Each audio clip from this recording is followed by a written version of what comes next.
Hi ನಮಸ್ತೆ, welcome back to my channel.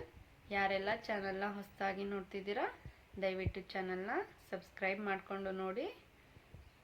ಇವತ್ತಿನ recipe ಹಸಿ ಮೂಲಂಗಿ ಗೊಜ್ಜು ಯಾವ ರೀತಿ ಮಾಡೋದಂತ ನೋಡೋಣ.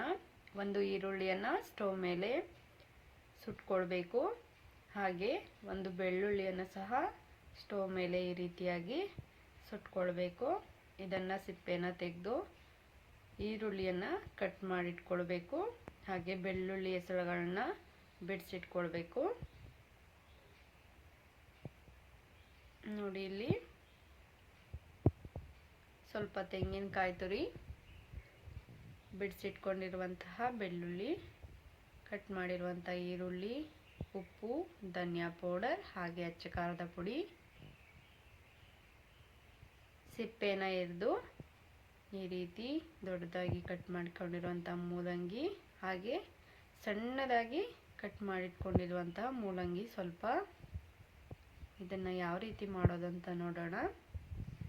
ಒಂದು ಮಿಕ್ಸರ್ ಜಾರ್ನಲ್ಲಿ ಈ ಬೆಳ್ಳುಳ್ಳಿ, ಈರುಳ್ಳಿ, ತೆಂಗಿನಕಾಯಿ ತುರಿ, ಖಾರದ ಪುಡಿ, ಧನಿಯಾ ಪುಡಿ, ಸ್ವಲ್ಪ ಉಪ್ಪು, ಹಾಗೆ ದಪ್ಪನಾಗಿ ಕಟ್ ಮಾಡಿಟ್ಕೊಂಡಿರುವಂತಹ ಈ ಮೂಲಂಗಿನ ಹಾಕಿ ಸ್ವಲ್ಪ ನೀರನ್ನು ಸೇರಿಸಿ ರುಬ್ಕೊಳ್ಬೇಕು.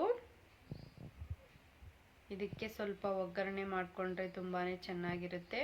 ಅದಕ್ಕೆ ಒಂದು ಬಾಣಲೆನ ಇಟ್ಕೊಂಡು ಸ್ವಲ್ಪ ಎಣ್ಣೆ, ಸಾಸಿವೆ, ಕರಿಬೇವಿನ ಸೊಪ್ಪು, ಕಡಲೆಬೇಳೆ, ಸ್ವಲ್ಪ ಕಟ್ ಮಾಡಿರುವಂಥ ಈರುಳ್ಳಿನ ಹಾಕಿ ಹುರಿದು ಅದಕ್ಕೆ ರುಬ್ಬಿಟ್ಕೊಂಡಿರುವಂತಹ ಮಸಾಲೆನ ಹಾಕ್ಕೊಂಡ್ರೆ ರೆಡಿ ಆಗುತ್ತೆ.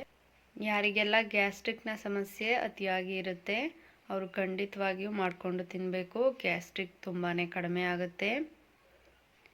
ತಿಂಗಳಿಗೆ ಒಮ್ಮೆ ಆದರೂ ಇದನ್ನು ತಿನ್ನೋದ್ರಿಂದ ಗ್ಯಾಸ್ಟ್ರಿಕ್ನ ಸಮಸ್ಯೆ ಬರೋದೇ ಇಲ್ಲ.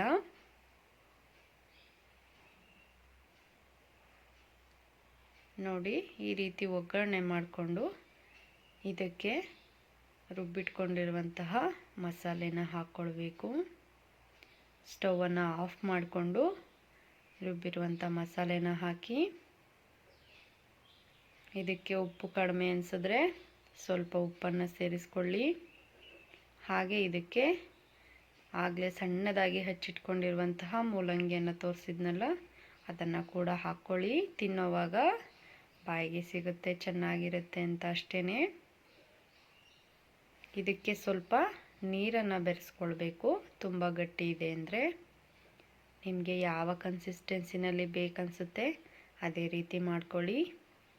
ಸ್ಟವನ್ನು ಆಫ್ ಮಾಡಿಕೊಂಡು ಮಾಡ್ಕೊಳ್ಳಿ. ಇದನ್ನು ಒಗ್ಗರಣೆ ಮಾತ್ರ ಹಾಕ್ಕೊಳ್ತಾ ಇರೋವಂಥದ್ದು.